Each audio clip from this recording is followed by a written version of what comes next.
Hi, everybody. Welcome to another edition, episode 76 of the Lab Epstein Hitting Podcast. Overrated, underrated today. We've got a lot to talk about. I have 2 pages of prep, so let's get into it. Let me introduce professional evaluator, successful business owner, A&M shirt, friend, co-host Jake Epstein. Hello. Good morning to you, Jim. It's the afternoon. Good afternoon, Jim. There you go. It is the morning. It's Monday morning. Oh, that stupid bit. Good morning, Jim. When are we going to give that up? It's the morning. Either way, it's the morning. It is. So this past week, I was thinking about how to structure the show as I do every week and how to start the program. And go back in the archives, if you haven't done so already, and listen to our unofficial, whatever you want to call it, college series. It is kind of recruiting season. It's between September and November. That's when it really ramps up. But the one thing I thought about, and this goes to something I think we mentioned a couple of weeks back, but it's worth talking about again. I just want to throw out a stat. 0.5% of all players, baseball players throughout the country, make it to the major leagues. Now, when you look at college, there's 52,000 players last year, and you were at the college level as a coach, as a player. I was as a player as well. So that's 1 in every 200 high school players make it to play Division I baseball. So my whole message here is, and it's something that's being forgotten about, especially in today's world where it's me, and instant gratification, is to be a great teammate. That's one of the most important things, because I'm not trying to crush anybody's dreams, but the statistics just aren't on your side of making it to college baseball. And if you make it to college baseball, they certainly aren't on your side if you make it to Major League Baseball, or if you're trying to make it to Major League Baseball. Get out of it what you can. It's a great game. Take you places, take you on trips. You'll meet great friends, great families from the time you're 12 years old to, when you're done playing. So yeah, always relish it, and you never know when your last game is. You never know when that might be it for you. So you're right. Cherish your relationships, with the buddies that you make that are your roommates as you get older, or that are your teammates in high school that you pal around with, because they'll be your lifelong people you can always go to, because they've been through those tough times and they've been through those great times with you. So absolutely, being a good teammate, that's what people are going to remember, because it thins out really fast, this game, once you get to the high school level.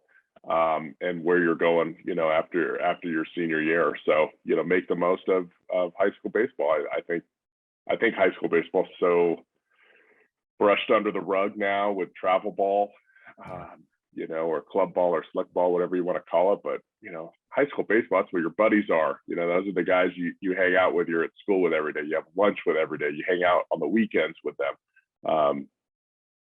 Make the most of that. Enjoy that. It's not as competitive as travel ball.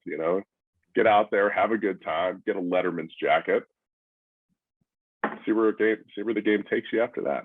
I think the most fun I ever had was playing high school baseball, but playing for my high school, not playing travel as I did, or not playing Legion ball either. It was playing for your high school, because when you get to the college level, it's certainly now money's involved, and it's more of a business. Let's just be real about it. Let's just throw it out there that those players now, they're seen as assets, and it's more of a business. Yeah, I mean, that coach is depending on you as a person and as a player to get his paycheck or her paycheck, if it's a softball coach. So it's definitely a business for them. They're trying to find the right people to have a successful season, and that successful season will lead them to, another year of employment. So it's 100% a business once you get there. So shifting gears, I want to talk about some of the postseason. And by the way, I've been wrong on the American League every step of the way. I tweeted earlier at Jim Tara last week about how the Red Sox were going to win in 5. They ended up losing. What was it? I think they lost in 5. They lost in 5, right? So they lost in 5. So I've been wrong. I picked the White Sox to make it to the World Series. I've been wrong every step of the way. I haven't been wrong yet on the National League. I picked the Braves to make it to the World Series, and they're up, as we speak now, 3-2 in their series. And Max Scherzer has some arm soreness, which isn't good. And he's come out and talked about how he doesn't like the opener either. So I think there's a good chance he might not re-sign with the Dodgers. So if there's any Dodgers fans listening, he might not re-sign with Los Angeles in the offseason next year. Nevertheless, though, I'm looking at all of the people involved in postseason baseball right now, from managers, front office staff. And there's one guy that sticks out to me through it all. And that's Alex Anthopoulos, excuse me. It's a tough name to say. Very Greek. Alex Anthopoulos. He was with the Blue Jays prior to me getting there. And I've heard great stories about him. But the one thing I like about Double A, as they call him in Toronto, there's still people, by the way, that really like Alex Anthopoulos and wish he never left. But there's, and I'm talking fan base anyway. But there's one thing that sticks out with me in regards to him. And that's the fact that he comes from a scouting background. We've talked about that a lot on this show. I sound like a broken record when I always talk about the scouting side of things. But he picked up some players at the trade deadline, Jock Peterson, Eddie Rosario. I mean, he had to really piece this roster together because of all the injuries and, of course, Marcell Ozuna being suspended as well. But you're looking at some old school managers and a guy with a scouting background in the front office who's piecing this together for the Braves, and they're on the verge of winning the World Series. And it really warms my heart. He's done an unbelievable job. Those guys that he acquired at the deadline are carrying this team in the postseason. 100% carrying this team. And their pitching is, Snitker and their staff is holding it together. The best. They don't have an overpowering staff. I mean, they have very quality pitching, but they don't have a Dodger staff. They don't have those shut down, electric 97 to 99 mile an hour stuff where your pinpoint accuracy isn't as crucial. So I think he's done a tremendous job. That could have gone either way at the deadline. Maybe they don't pick up anybody. Maybe they pick up the wrong guys, and then they're not even in this situation. They're not even in the playoffs. So kudos to AA. For getting this team where they are right now, for sure. And they're fun to watch. So I'm going to throw out a couple of hitters here, and I just want you to kind of give a brief overview if you can. Chris Taylor. Underrated. Jock Peterson. Chris Taylor is underrated. Jock Peterson and not Jorge Soler, Yordan Alvarez. 3 hitters right there. Did I say Kike Hernandez? No. Kike Hernandez, 4 hitters right there. Seemingly are all different on paper, project as different types of hitters. What do you think they all have in common that they're doing so well and that they've clicked on all cylinders in the postseason? Well, I think if you look at... That's a loaded question. I mean, more so mechanical. Let's look at Kike, right? We'll look at Taylor, and we'll look at Peterson. Those are all 3 Dodgers that have or ex-Dodgers, one's still a Dodger, that have had a ton of postseason at bats. Yeah. I mean, there's something totally different playing in the postseason. Like the atmosphere is different. People tense up. Some people relish that, and some people treat it like a brand new season. You look at Bellinger. It's like my season was horrible. I want to flush it down the toilet. I can start fresh right now. My stats are starting fresh right now. Yeah. I don't have to look at my average. My 190 or whatever his average was at the end of the year. So I think experience, number one. Number two, I think Kike and Taylor have very similar swings. They have very similar rhythms and strides. Their builds are somewhat the same. I feel like their swing planes are very similar. Sometimes Taylor does drop his barrel and swing up a little bit, and I think that's why he goes into maybe a valley. He gets really hot and then he'll cool off for a while, but it's very close. He has very good mechanics. Alvarez, I remember the first time I saw him as a rookie in the playoffs, I'm like, this dude just hits. This guy just finds barrels. He's got a good path. He's a big guy that doesn't have to swing as hard as he can when he's hitting. The other thing I noticed about Jock Peterson is he's not swinging out of his tree. Like, so many players early in the count swing really, really hard. And then I'm trying to think of somebody recently. I was like, whoa, that's a completely different. Oh, it was Bellinger. Like early in the count, he's swinging and his head's flying. And then all of a sudden with 2 strikes, he hits that pitch in his chin because he's just trying to play pepper and the ball goes 380 feet or 390 feet. It's like, these guys don't have to like try to hit a ball to the moon every single time. That's what I see with Alvarez. Or is it Alvarez? Yordan? Alvarez? Yeah. Yeah. Anyway, that's what I see with him. Alvarez, he's kind of a big, strong guy that creates good bat speed without trying to create good bat speed. And it almost looks like he's just trying to catch the ball on the barrel, and it goes.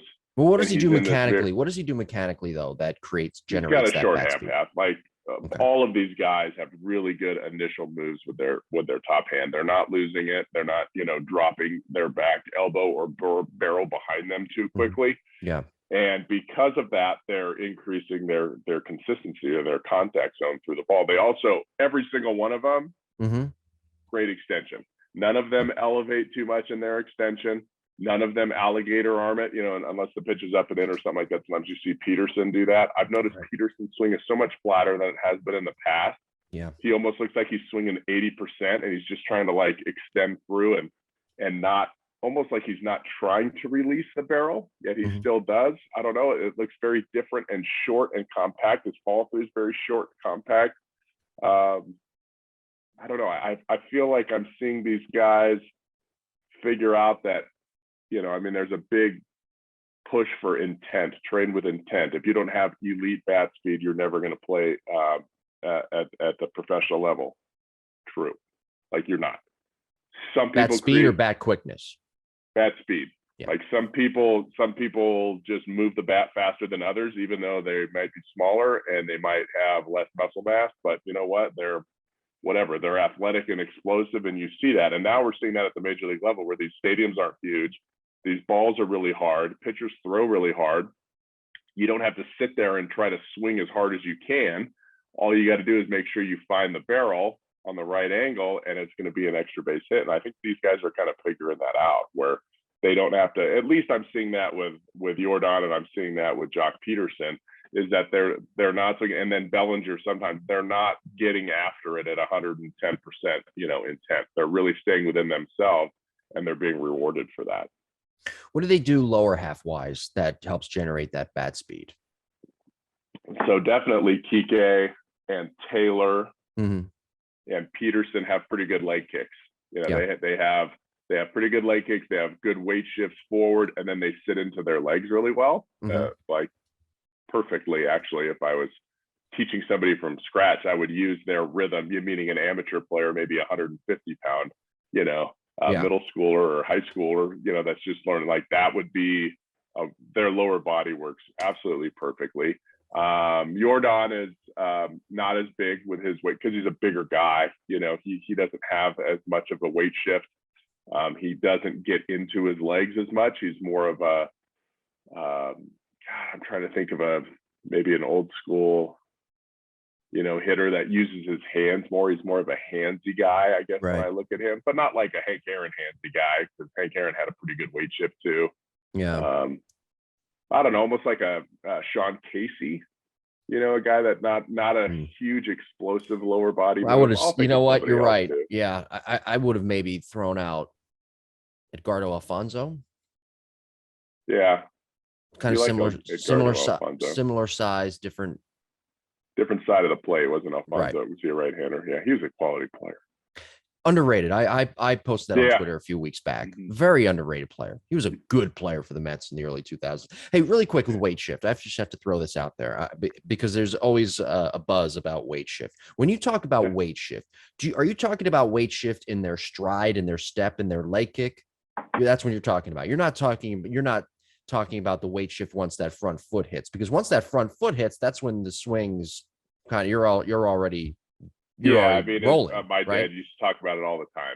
It's you have a lateral movement to heel plant, and then you want to turn that lateral movement or that weight shift into rotational energy. So there's a weight shift up until you start to rotate. Probably those of all my guys and girls that attended the certification training, are sick of hearing about the short approach position that we talk about a lot. But essentially, it's right after the heel plants and we start to rotate. Once that heel plants, there might be a tiny weight shift for, I don't know, 1 to 2 frames on video, and then the weight shift is done. But it's not what some people are advocating on social media about front foot planting and then the weight shifts, and then you're swinging very more so with your upper body and your trunk and your arms. And your back leg. It's maybe it is in there. Because Ted Williams, the video with Ted Williams, and we've talked about this before with his weight shift. If you want to use that term, that's fine, that terminology. His weight shift occurred as his foot was in the air, as he was striding. And then once that foot hit, that's boom, time to as you put it, quote unquote, I mean, you don't use the term rotate as much anymore, right? We discussed that on the show before. I do. I don't use the term rotational, I guess, as much anymore. That's when it begins it's what it is. Like when you take a step, if you run a ground force reaction plate, okay, and you take a step forward, there's 98 point something % of your weight on the inside of your back foot. Okay. In a proper, like, this is a high level players, you know, college or professional players. When the front foot lands, like 95 to 96% go into your front foot. Okay. So there's your weight shift from your back foot to your front foot. And then it stays at, even as you push back and start to rotate, that weight stays on the inside of your front foot until right after contact. So even though your body is tilted back, that weight is really up through your front side. So you're fighting that to try to stay behind it with your front side. And then the weight finally hits your back foot right after contact. That's why you see the back foot move. That's why you see the back foot move so much in all the players when they're on video, especially if you're looking at Peterson, Taylor, and Kike. Like all of their back foots move, you know, probably at least 4 or 5 inches forward when they swing on balls that they hit well, because they're just transferring that energy, and that foot kind of releases because we're not collapsing or spinning on it. Well, I didn't mean to put you on the spot there, but you described it as always very well. So great job. It's what I do. It's what you do. Day in and day out. Day in and day out. And you love it and you're great at it. Okay, let's don't forget to like and subscribe to the show. Leave a review as well. We do appreciate that. Email us your questions, jimbopodcast21@gmail.com. Of course, we're on Apple, Google, Spotify on the audio side, and on the YouTube side, the Lab Epstein Hitting Podcast. New episodes every Monday, archived episodes and clips also being uploaded every day as well. Let's get to our listener question first, and then our listener comment. So we'll just title this segment Listener Interaction. That's perfect. Listener interaction. We love our listeners. You're quite the wordsmith. Thank you. Thank you. It's that LaSalle education coming back for me. The best. It's working for me. All right, let's get to our listener question. This comes to us. We pushed this back to this week from last week. It comes to us from Tom from Spring, Texas, sent to us via jimbopodcast21@gmail.com. Tom writes, "Hi, guys. Out of all the baseball podcasts out there, this one is the best one. I see things on social media about the arm bar and the potential negatives that come along with it. I see hitters at the big league level do it, and I think, quote unquote, hitting gurus mistaken the arm bar in the load of the hands rather than when the lower body starts the swing. Just wanted to make that comment and send it along to you guys. Thanks for a great show every week." And that's from Tom from Spring, Texas, sent to us via jimbopodcast21@gmail.com. Yeah, thanks for the comment, Jim. Thanks for listening too, and the kind words. Yeah, we talked about the arm bar. You know, what's that? His name's Tom, not Jim. You're Jim. Yeah. Tom from Spring. All right. Sorry, Tom. Sorry, Tom. I had Jim on my mind here. I got to stare at his giant face on my computer screen. But giant pale face. I'm very pale because there's sun coming through the window, and I don't have blinds, so I might have to fix that in editing. At least that'll look dead. It's good. Yeah. No, you do. You're not yellow anymore. Yeah, the arm bar is very topical. I mean, as a young kid, like everybody, hey, don't bar your front arm. And again, if you know, for me, if that arm straightens right when we go to rotate our legs, it's too late. If the arm is a little bit straight, you know, when we go to rotate, then we're okay. We're not going to leave them behind, and certain players can get away with it. And, you know, lastly, it's so hard to fix. It's such a difficult move to get players to change.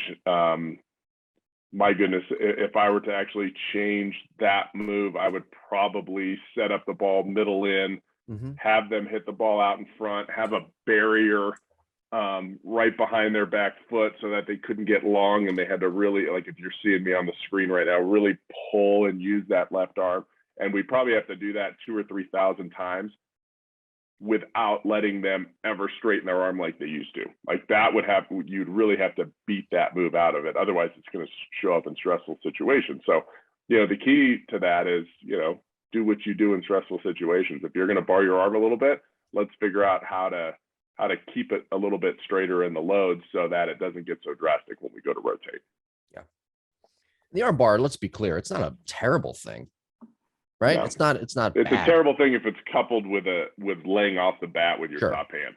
Yeah. with casting or bad strike, then it's terrible. But if it's just an arm bar, if I shouldn't even say arm bar, if it's just a straight arm, yeah, but you rotate with it instead of like rotating and then leaving it, or I should say straightening the arm more when we go to rotate, then it's a problem. If it's already straight when you go to rotate, we're usually okay.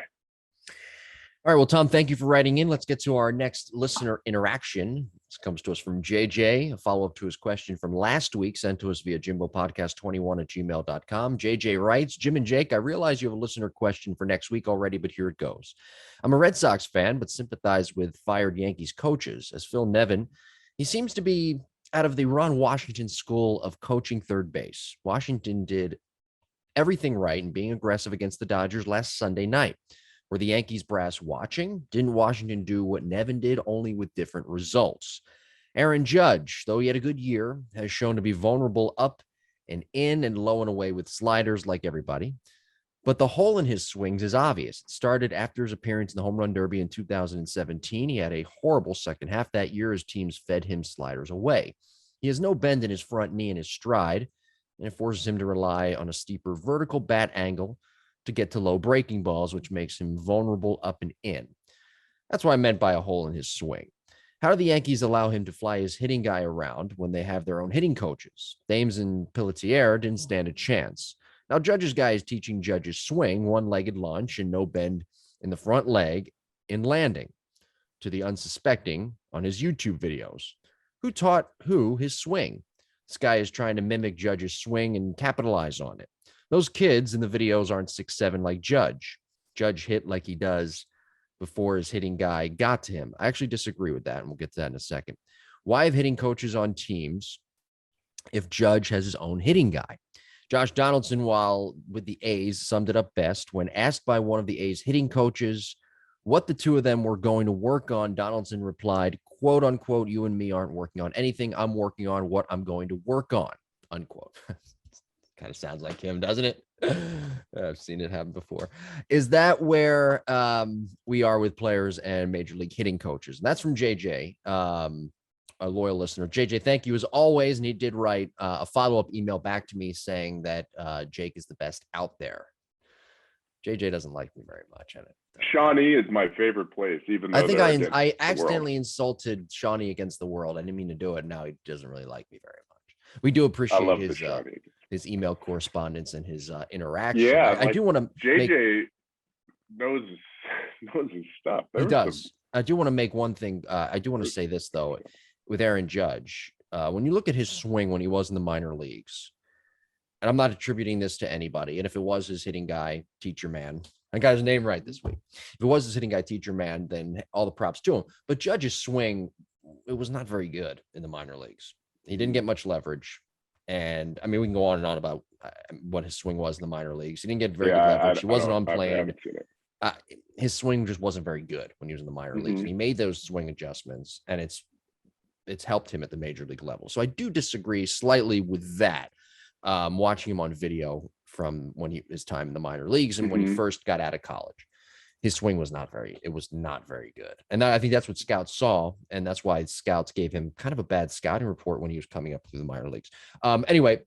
So that's the one thing I disagree with on. Now, we don't know, again, we don't know teacher man. So I think you and I may be familiar a little bit with what he teaches. Again, we're not here to give credit to coaches or not give credit to coaches. We're not here to persuade anybody not to go to or spend their money with certain coaches. So we don't really know much about him or what he teaches or what his coaching tree, what they teach. We just know what you and I like in a swing and what we look for. And what we see on the internet or on Twitter or on Instagram, you're seeing snippets of what they're doing, and I see snippets of different people, and then sometimes I see Judge take wonderful swings that are so compact and short to the ball and show some extension, and his bat vertical angle isn't as steep. You never know the truth. I mean, I don't know. Does he talk to this guy all the time? Does he talk to him once in a while? I do have some information I can't share with the public about that relationship, but it is a relationship. Within the past year or two at least, whether Judge is looking for other information from other people too, I think that's what a good hitter would do. I think hitters need to talk to each other and hear multiple voices and see what makes sense. Going back to the Donaldson comments about, I haven't heard that. We're going to work on what I want to work on. I think as a big league hitting, I don't think that's typical. I think that's with certain personalities you might have that. But hitting coaches are there to assist the player. They're not there to tell the player what to do. They're there to create a relationship with that player and figure out what that player wants to work on and why they want to work on. And then maybe provide some video or information that says, are you sure you want to work on this? Are you sure you want to try this? Here's what you're doing when you do it. Here's maybe, I don't know, an area where you got to be careful. And so how that hitting coach communicates information creates a good relationship. Now, I don't know who Donaldson's hitting coach was. Was it Chili Davis? Maybe you have somebody like that has a stronger personality on the hitting side. That maybe it created confrontation between those. Well, he had a separate hitting instructor. I think it might have been Tewksbury. It was, yeah. Okay. So maybe he was just going off what he was taught from Tewksbury or what he was going over with Tewksbury. And it was a difference in philosophy with the A's hitting coach. And maybe the same thing happened with Judge, right? Judge is struggling in the minor leagues if he was. Maybe his swing was long. He's a big guy. And maybe teacher man, what's his real name? Richard. I found that out this week too. I did my homework this week. Right.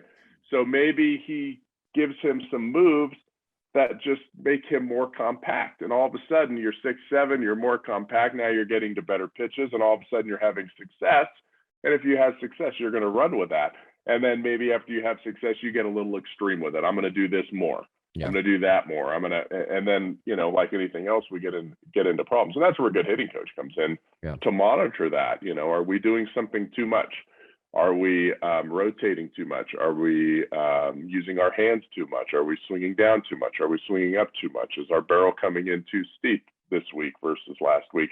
Maybe we don't share that with the player all the time, but as a coach, we're making notes on that, because if we start to see that hard contact rate going down, or we're starting to foul off good pitches, or we're starting to swing and miss more, now all of a sudden we can go to the notes in the video and say, this is why this is happening. This is what we should do to get back on track. Does that sound like something that, makes sense to you? Yes, let's rock and roll. Let's get in the cage right now. Or no, I feel pretty good right now. I don't want to. All right, let's get a better approach. Let's make sure we're on the same page and with this starting pitcher or these relievers or whatnot. So as a hitting coach, you have to wear. Again, you can't create confrontation with your players. That's the worst thing that could possibly happen. If your player doesn't want to listen, then do your best to support them in what they're doing, even though you might not believe in what they're doing. Or not. Just let them go, or you can take a stance. But it comes down, it's different with superstars. If it's a young kid, right, that's trying to make the team, they're going to be like, okay, what do I need to do to get more hits, right? If it's somebody like Donaldson that's been in the league for a long time, he's gotten hits before, he's gotten home runs before. Let's support him in what he wants to do so that he feels good when he gets in the box. So when I got this email this week, I did finally look up more of teacher man Richard. I'll say his name, Richard, and what he teaches. And really what he teaches, it's not too far from what we talk. And maybe I'm wrong, from what we talk about on this show. And one of his big elements is that he's very rear-legged. Right? That's No, I think there's one move I've put the bat on top of the trap to create a short approach for a long time. And he does that. And that's one of the things that I like that he does, because the first part of the swing with his players is pretty good, like that first rotation. But then, after that, I have a lot of differences from there on. Okay. All right. Well, fair enough then. Then if you have differences, I guess I do too. I can't Yeah, think on I can't think on my own. I'm not going to say it's the word. It's just not. It's not adjustable. I guess that's a big thing that. Yeah. There's not an adjustable move. I know he says you can just drop your barrel more, like if it's lower or, but what if it's not lower? Yeah. Like, what if it's higher? Yeah. A lot of coaches I've noticed, they don't know. Justin Stone's another one. We're just calling out everybody on this show today. He's another. They just don't know how to teach how to hit the low pitch. And it's not easy to teach that. It's hard. It's a hard thing to do, but it's hard. Low pitch is very hard. Everything's hard. Yes. Yeah. But we love all of you hitting coaches out there, and we and everybody that works to get players better and give them a chance for success. Mm-hmm. That's what a coach is supposed to do. Yes. A coach is not supposed to be the headline. That's kind of the problem. The reason you coach is when that player, like this morning, I got a video of a player and in his college, and he had two doubles, right? His freshman year of college, they're playing their World Series, and he sends me that. That makes me feel good, man. That's why I coach. Yeah. Yes. Maybe if I didn't get the chance to work with that player when they were 14 years old, they wouldn't be in college, right? Maybe they would be. Maybe they'd be at a better college. I don't know. But for a coach or a teacher it would be like a teacher, and their student goes to college and writes a, paper that gets published in a medical journal or something like that. You're like, you know what? I had a piece of that. I don't know. And that's why you should coach. You should coach so that you have the biggest name out there when it comes to controversy. And I think that's where the social media game has come from. And it's a lot more exciting to lay in the weeds. Maybe you don't make as much money laying in the weeds, but you have a lot more respect and people, players don't lie, and players will talk to other players. Hey man, you should really work with this person or work with that person. Yeah. That's the stuff that I take pride in. Yeah.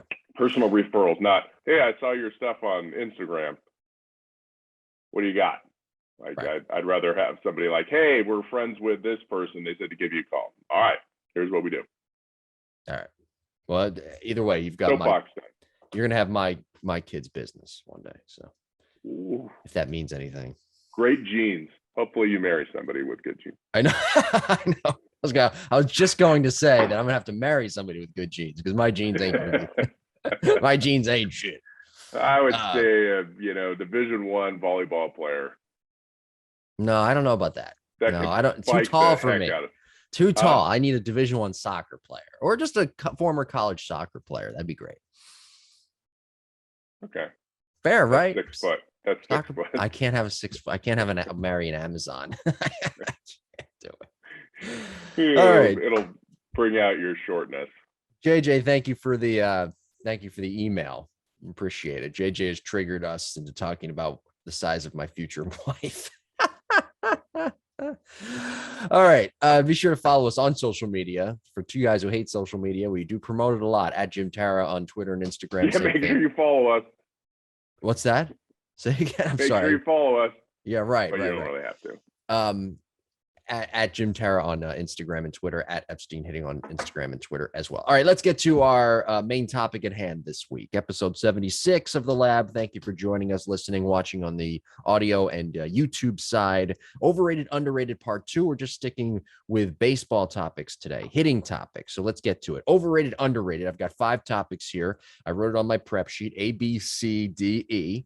And the first one, A, front foot. This is not talked about nearly enough. Front foot landing open after you stride. Overrated, underrated? Underrated. Okay. Next question. B. I was waiting for an explanation. Oh.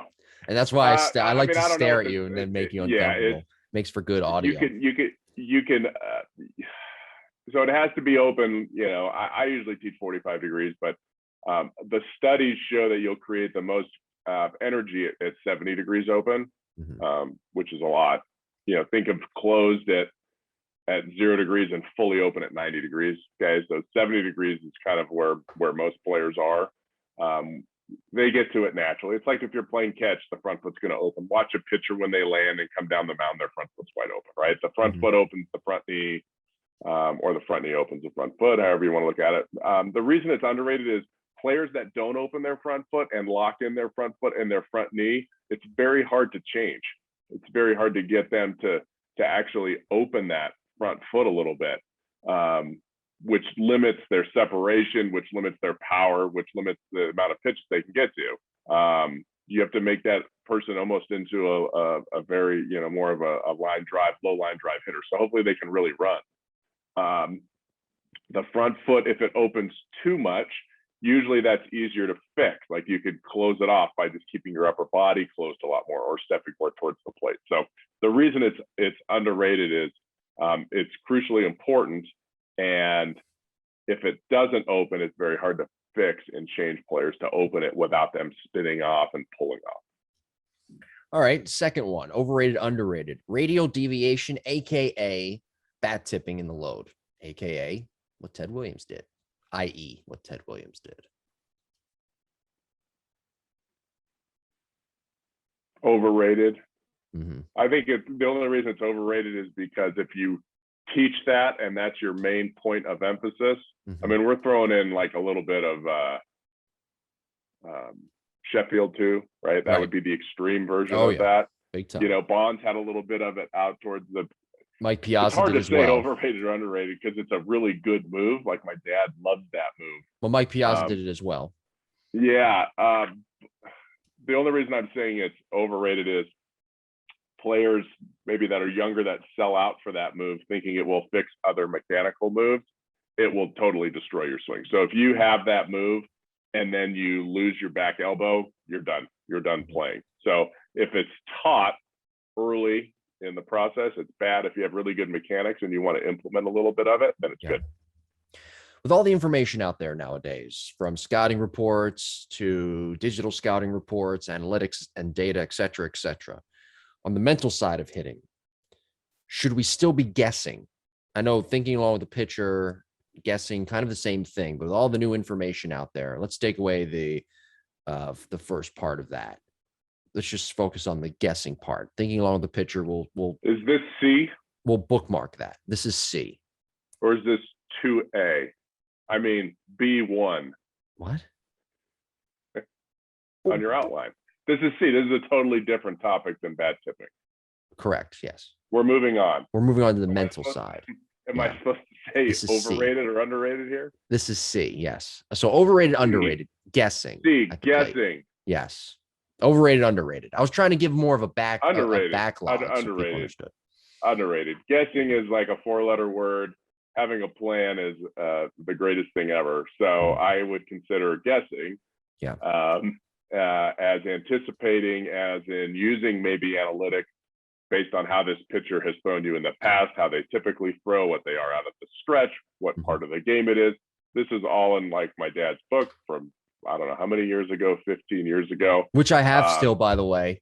Yeah, no, and it's just thinking along with the pitcher, having a plan, having an approach based on game situations. So yes, you definitely have to do that. Now, can you overdo that? Yes. Can players overthink things? Yes. Now, pitchers also have analytics and they're trying to get out of the norm of what they normally do, right? Normally, when the count is 2-1 against a left-handed hitter, I throw a 2-seam fastball 68% of the time. Okay, so that hitter's probably looking for a fastball in that situation. Well, I know that I normally do that. Maybe from the 7th inning to the 9th inning, I'm not going to do that. Or the third time through the lineup, I'm not. So everybody's got two-sided analytics. So now all of a sudden you could be creating the too much vibration in the brain. Like we're thinking too much, right? There's too much clutter in there. And then a good hitting coach needs to remove that clutter. And some players like that information and some players hate that situation. And you need to know who wants what and when. That's where a good hitting coach comes in. All right. Moving on to D. Overrated, underrated. Hand path. The letter D? The letter D is underrated. and or bat path. Hand path and or bat path. When people talk about that and people teach it and having to have a good quality hand and bat path, is that overrated or underrated? Depends who you talk to. Well, I'm talking to you. If you talk to me, it's underrated. Everybody thinks that if you have good legs, then your bat path will be good. Right. I am not that person. No. Right or wrong, I'm not that person. So I'm a big hand path guy. Yeah. Not to say that I don't teach the legs or want the legs to work perfectly, but it's very simple to have good. I shouldn't say simple. It's easier to have really good legs than it is to have a really good hand path. And hand path leads to barrel path, and barrel path leads to consistency, and consistency leads to being in the lineup. Underrated. Okay. I came up with a great idea. And just, by the way, I'm going to do it after we're done our final one here on segment 3 of the show, or segment, whatever segment we're on. Spin rate. I'm going to give you a pitching one now, just to round it all out, just to have a little fun. Is this E or not E? This is E. Oh, yeah. Spin rate. I'll pay attention then. All right. Spin rate on the pitching side, overrated, underrated. When people talk about it, or people try to teach towards that type of data. Spin rate. O/U, overrated, underrated. I'm not a pitching guy. Well, they don't call him best hitter, co-host for nothing. As a hitter, it's very important. It's underrated. Why is that? Why? Let's expand on that. Because different spin rates makes the ball. So we've talked about, when's the last time you can make an adjustment to a pitch, right? Like 8 feet. Your muscles, whether you see it move within like that 8 to 12 foot range, whether you see the ball moving differently, your brain can't contract your muscles fast enough to make an adjustment to that pitch. The adjustment has to be made before that dead zone, averaging 10 feet, right? Probably maybe 12 feet when guys throw above 95. So, so if you have a spin rate that's different than most, like most people spin rate is 2,700 and yours is 3,000 on your fastball. Now, all of a sudden, when I see the ball halfway to the plate, I'm telling myself it's going to end up here. Well, now all of a sudden it doesn't drop an extra half inch or a quarter inch. And instead of me driving that ball, I pop it up, right? I'm just under it a little bit, or maybe I miss it completely. So that's why spin rate is so important. That's why the substance issue was so important, because all of a sudden the ball started doing different things than it normally does, and you can't make that adjustment fast enough as a hitter inside that window.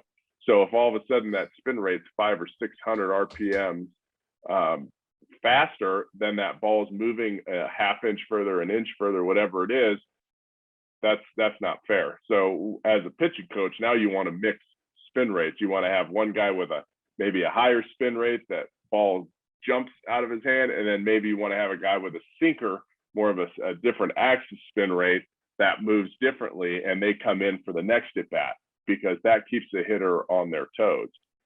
And that's why I think spin rate is very important in this game, and also making sure that it's policed. I don't know if this is the right way to police it, but I think that's one of the big reasons why hitting has gone down a lot, was because of the substance that was used. Not that, hey, I'm all for guys having a grip on the ball, but making the ball do things outside the norm of what the ball should do. Yeah, that's not fair to the hitter. Oh, well, that wraps up our overrated, underrated part 2. We'll do part 3, and if anybody, we'll do it down the line. But if anybody has any topics, suggestions that we'd like to touch on, that they'd like us to touch on part 3, please send it in, jimbopodcast21@gmail.com. All right, next week. I can't wait. I'm just gonna let the graphic on YouTube say it and tell everybody. And if you're not watching on YouTube, that's your problem. But did I look the right direction, or is it over here? We're doing a certain it takes up the whole screen. We're doing a certain certain podcast hosts swing breakdown just to have some fun. And so better get after it this week, Jim. I'm ready for my confidence to be shattered completely. So no, it's all good. Yeah, all right. We'll see. Famous last words. What do we got that's coming up next week? What do you got coming up at the lab? I'm trying to think. I just got back from the lab. We had great certification training and a full boat of our membership groups, our daily training. So more of the same. We just keep getting better. My staff down there is phenomenal. They all went through certification training for like 16 hours over the weekend. So they are ripping and rearing to go with good information. But no, I'm so excited. I was down there and all the full-time guys we have down there with Matt and Jay and Dwayne and Kenny. Like these guys are so good, and they're all good at different things. Mechanics, upper body mechanics, mental stuff, rhythm and timing, situational hitting. Like we've put the player through all these different stations throughout the day, and each station essentially has an expert instructor, and it just fires me up, like the progress I'm seeing with players. So anyway, just more of the same, getting players better, maximizing their potential. Come see us, thelabbcs.com. Very good. Don't ask. All right, so that wraps up our show this week. Thank you for listening and watching. And if you have any comments, questions, concerns, whatever, leave them on Twitter, leave them on Instagram at Jim Tara, at Epstein Hitting, or email us jimbopodcast@20. Jimbo, this episode's gone too long. jimbopodcast21 at gmail.com. Okay, well, see you later, everybody. We'll talk to you next week. Bye-bye.